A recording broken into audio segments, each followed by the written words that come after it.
किसी गांव में सुकन्या नाम की एक बहुत ही गरीब बहू रहती थी। वह पैसों से गरीब तो थी ही साथ संतान नाम की दौलत भी नहीं थी उसके पास। शादी के 5 साल बीत जाने के बाद भी उसकी कोई संतान नहीं हुई। इस वजह से उसकी सास, यहाँ तक कि गांव की औरतें भी उसे ताना मारा करती थी। सुकन्या की 2 जेठानियां माया और गीता भी थी।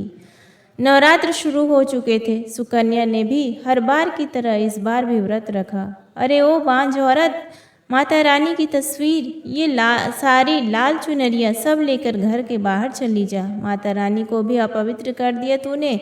यह सुनकर सुकन्या की आंखों में आंसू आ गए और वह रोते हुए बोली, सासू माँ, ऐसा मत बोलो, मैं बांझ नहीं हूँ। इस बार माता रानी मेरी जरूर सुनेगी। कलंकित औरत, भगवान तेरी कभी नहीं सुनेंगे क्योंकि तू बांझ है। यह तो अच्छा है कि हम गांव वाले तुझे इस घर में रहने दे, वरना किसी भी बांझ औरत को समाज में रहने का कोई अधिकार नहीं है। इतना कहकर उसकी सास वहाँ से चली गई। तभी उसका पति मोहित वहाँ पर आया। क्यों रो रही हो सुकन्या? अब ज़्यादा दिन हमें रोना नहीं पड़ेगा। इस बार शेरा वाली माँ हमारी मनोकामना जरूर पूरा करेंगी।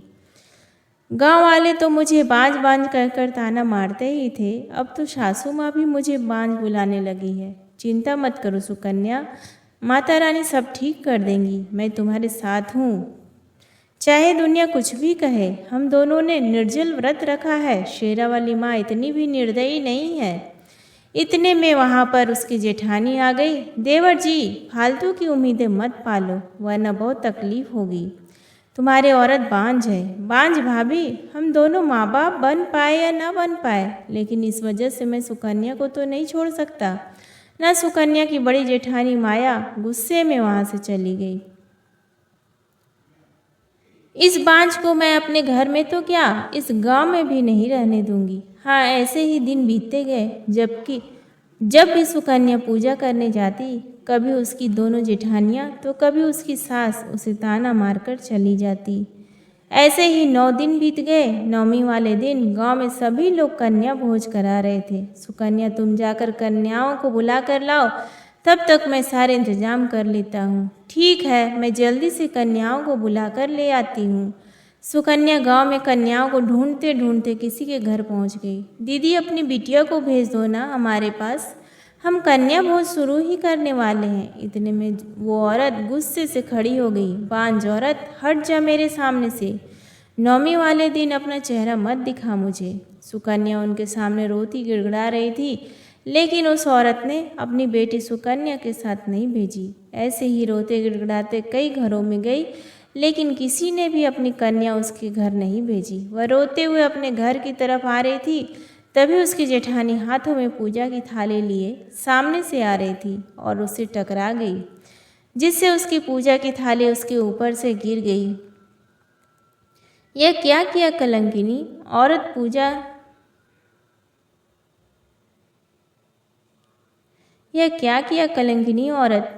पूजा की थाली गिरा दी। भाभी, इस गांव में कोई भी अपनी कन्या भेजने को तैयार नहीं है। एक बार आप सबको बोल दो, शायद आपके कहने पर कन्याएं आ जाए। अरे जा जा, मैं तेरे लिए ऐसा कुछ नहीं करूँगी। तुझ जैसी बांझ का चेहरा अगर कोई देख ले तो उसकी ज़िंदगी बर्बाद हो जाए, क्योंकि किसी कन्या की ज़िंदगी बर्बाद करना चाहती हो। इतना कहकर माया वहाँ से चली गई। सुकन्या, क्या हुआ? अभी तक कन्या नहीं मिली क्या तुम्हें? और तुम क्यों रही हो? कोई भी अपनी कन्या भेजने को तैयार नहीं है। सबको लगता है कि बांझ के हाथों से कन्या भोज कराना पाप है। लगता है माता रानी भी हमसे नाराज है। सही कह रही हो सुकन्या, अब माता रानी के सामने बैठकर प्रार्थना करने के अलावा हमारे पास कोई दूसरा रास्ता नहीं है। सुकन्या और उसका पति मोहित माता रानी के सामने अपना माथा टेककर जोर जोर से रोने लगे। तभी वहाँ पर माया चुपके से आई और जो सुकन्या ने खीर पूरी बनाकर रखी थी उसमें जहर डाल दिया और चुपके से वहाँ से चली गई। अब आएगा मजा।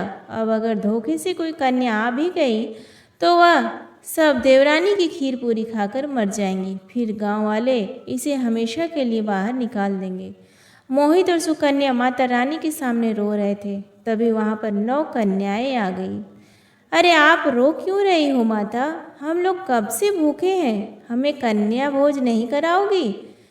तभी मोहित और सुकन्या उठ खड़े हुए। 9 कन्याएं देखकर वो दोनों बहुत खुश हुए। सुकन्या और मोहित की आंखों में आंसू थे।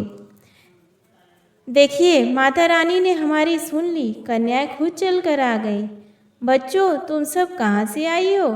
कहीं ना कहीं से तो आए ही होंगे। हमें बहुत जोरों की भूख लगी है। हमें अभी तक किसी ने घर कन्या पूजा के लिए नहीं बुलाया है। जल्दी से हमें प्रसाद खिलाइए माता। सुकन्या, तुम इन सभी कन्याओं के पैरों को धो दो, तब तक मैं पत्तल लेकर आता हूँ। मोहित ने जल्दी जल्दी दरी बिछा दी। उसके बाद पत्तल में सभी को वह खीर पूरी परोसने लगा। आप रहने दीजिए, लाइए मैं अपने हाथों से इन कन्याओं को भोज कराती हूँ। सुकन्या बड़े ही प्यार से उन कन्याओं को कन्या भोज कराने लगी। तभी गीता ने उसे कन्या खिलाते हुए देख लिया और वह भागकर अपनी सास और जेठानी माया के पास चली गई। अरे अम्मा, दीदी, सुकन्या के पास तो पूरी 9 कन्याएं आ गई।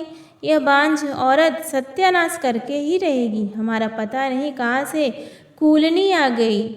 हमारे घर मोहित भी उसी के पीछे लट्टू रहता है। अम्मा, तुम यहीं बैठो, मैं देख कर आती हूँ क्या कर रही है वह चुड़ैल। माया तो अंदर ही अंदर खुश हो रही थी कि क्योंकि उसने खीर में जहर मिला दिया था। गीता सुकन्या के पास पहुंच गई और उसकी मदद करने का नाटक करने लगी। अरे वाह देवरानी जी, तुम्हारे पास तो कन्याएं आ गई। तुम जल्दी से अंदर जाओ और चंदन का टीका बना कर लाओ, तब तक मैं इन्हें खिलाती हूँ। गीता ने दोबारा से खीर उन कन्याओं को परोस दी। मोहित भी काम में लगा था। इस बात को फायदा उठाकर गीता ने चुपके से एक पूरी के ऊपर खीर रख ली और वहाँ से भाग गई, क्योंकि गीता बहुत लालची थी। अरे अम्मा, सुकन्या ने खीर पूरी तो बहुत बढ़िया बनाई है, लो तुम खाओ, मुझे तो बहुत अच्छी लग रही है। गीता को खीर पूरी खाता देख माया डर गई और उसे रोकने लगी। अरे गीता, तू यह खीर पूरी मत खा, किसी बांझ का बनाया हुआ नहीं खाना चाहिए। भाभी, यह सब तो ठीक है, आपको पहले बताना चाहिए था ना। अब तो मैंने खा लिया, न जाने ये सारी कन्याएं कहाँ से आ गई। अब तो लगता है मुझे यह घर छोड़कर भाग जाना पड़ेगा। वहीं दूसरी तरफ कन्या भोज हो चुका था। मोहित ने सभी कन्याओं को पैसे दिए और उनके पैर छुए। सुकन्या ने भी सारी कन्याओं के पैर छुए, लेकिन तभी अचानक वह सारी कन्याएं बेहोश हो गई। यह सब देखकर मोहित और सुकन्या हैरान हो गए। दोनों चीखने चिल्लाने लगे। यह सब क्या हो गया मोहित? हे माता रानी, हमारी क्या गलती थी? इन कन्याओं को क्या हुआ? पत्तल में कुछ मिला तो नहीं था? नहीं, कुछ भी नहीं था। क्या यह सब सपना है? इतने में अचानक सभी कन्याएं बेहोश हो से उठ गई। तभी उन सभी कन्याओं ने गूंजते हुए एक आवाज दी, हे सुकन्या, तेरी सच्ची भक्ति ने हमें इस पाप से बचा लिया है। जो कन्याएं तुझसे दूर रह रही थी, वे अब सुकन्या की दीवानगी में जीने लगी हैं। तू बांझ नहीं है, क्योंकि तेरा हृदय बहुत बड़ा है। तेरा नाम सुनते ही माँ दुर्गा ने हमें यहाँ भेजा है। सभी कन्याएं अचानक देवी दुर्गा का रूप धारण करके वहाँ खड़ी हो गई। सभी ने कहा, हे सुकन्या, तेरा यह कन्या भोज हमें बहुत भाया। तू सच्ची भक्त है, इसलिए अब तू गर्भवती होने वाली है। तू धन्य है। सभी कन्याएं वहाँ से चली गई और फिर सुकन्या के गर्भ में एक नन्हा जीव पलने लगा। सभी गांव वाले यह देखकर हैरान रह गए। माया और गीता को बहुत डर लगने लगा कि हमारी यह कामना सच्ची हो जाएगी। सुनो, कोई भी ऐसा ना हो कि जब यह सब हो जाएगा तो हम कौन सी मुसीबत में फंस जाएंगे। परंतु धीरे धीरे माया और गीता को यह सब भूलने लगा। सुकन्या को नन्हे का जन्म हुआ और गांव में शोर मच गया। सुकन्या की सभी बहनें उसकी खुशी में शामिल होने आई। सासू माँ भी गर्व से सुकन्या को देखने आई। हे भगवान, मैं तो पहले ही जानती थी कि देवी दुर्गा तेरे साथ है, इसलिए तू आज मातृत्व का अनुभव कर रही है। गांव के सभी लोग सुकन्या को गले लगाते और बधाई देते। सुकन्या भी अब गर्व से कहने लगी, हे माँ दुर्गा, अपने मेरी सच्ची भक्ति और प्रेम को स्वीकार किए। मुझे कभी भी बांझ नहीं होना था। प्रेम से बोलिए, माता दुर्गा की जय।